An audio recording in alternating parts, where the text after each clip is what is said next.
Yes, well, Police Scotland has been criticised for saying that it will record rapes by offenders with a penis as being committed by a woman, if the attacker, of course, identifies as a female. Now, these proposals have been described as absurd and set to both warp rape statistics, which is a very difficult thing to say, actually, and threaten women's safety more broadly. Now, conflicts have started to arise as a result of the SNP's new Gender Recognition Act, which will make it easier for people to self-identify as whichever sex they want, of course. Well, the SNP has pledged to honour the requests of rapists with penises to be identified as female in police records, should they wish to. Now, it's interesting, isn't it? Because actually, potentially that could mean that some of those records might not be as easily as accessible as they could be, because you might think, well, you know, I would have assumed I would look for this person under the male bracket, as it were. And I think it also poses another very serious question, which is, do they then go to a female prison? Well, we are joined now by Rhona Hotchkiss, who's a former prison governor. Thank you very, very much. Welcome, Rhona. Look, what do you make of this decision from the police, first of all? Do you think it makes sense? It's absurd and it's dangerous, and the vast majority of right-minded adults will think it is as ludicrous as it is. And what really bothers me about all of this is that inevitably this will result in it looking like women are committing an increasing number of horrific crimes, which is patently untrue. Why are they not, seeing the fact that this is just misleading? It's blatant lies that women would be committing these sorts of crimes. Well, they do see that, but they can't admit it because it's part of a much wider political ideology, and the police, the courts and prisons are making a political and ideological choice when they choose to go along with this fiction, and that's the danger as well. Firstly, I feel really sorry for the victims of rape and sexual assault who are no longer allowed to accurately name their attackers. They can't do it in court and they can't do it in prison because both will bring penalties, and that is outrageous gaslighting of victims. Yeah, it is indeed. And it's ideology, not biology, isn't it? I think that's something you were alluding to there before. Does this mean that they will go into women's prisons as well, then? Well, at the moment, an awful lot of male offenders who identify as trans, the vast majority don't identify as that before they come into prison, I should add, will go to women's prisons.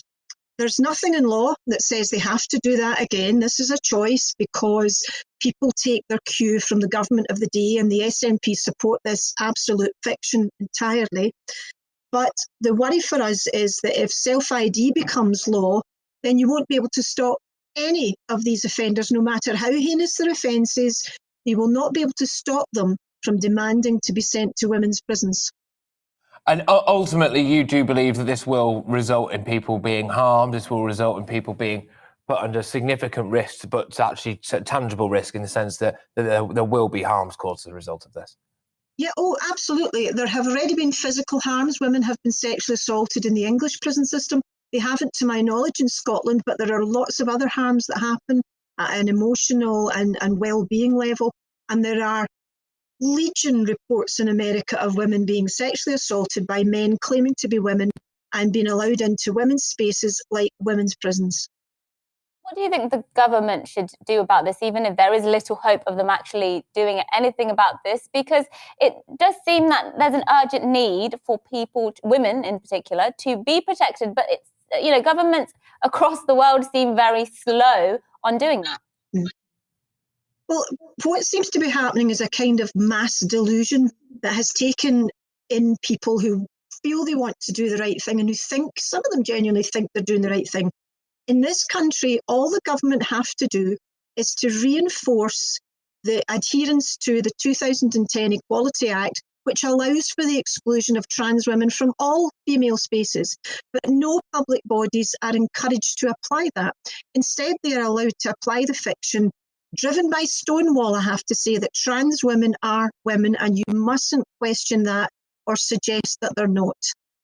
Yeah, okay. And why do you think, just maybe a bit of a wider question on this, why do you think there is a big push for this? Do you think this is all about, upholding rights for the trans community? I mean, a lot of people were saying in my inbox here that it's almost an attack on the nuclear family. It's an attack on, on traditional family in a sense. Do you fear that there is really that happening? I don't think I'm really qualified to speak about that. I don't have a nuclear family myself. No, I don't personally think it's that. I think it's about a new desire to be nice to people, to be kind to people. And as always, when that comes to the fore, women's rights are at the bottom of the heap. So this is essentially a men's rights movement where men are allowed to tell women that they're not allowed to speak, where men will speak for women, where men will trample in and take women's prizes, women's places, women's spaces. And if women try and speak up, they are called transphobes, they're called haters, and they're given an unprecedented level of abuse and threats on social media because of it. And often they're sacked as well, and all sorts. They come for everything, don't they? In the end, and I think that's fantastic. Absolutely. Turn of phrase that to say that it's a men's rights movement, and I think that's a really good way of putting it, Rhona. Thank you. Yes, Rhona Hotchkiss. Thank you.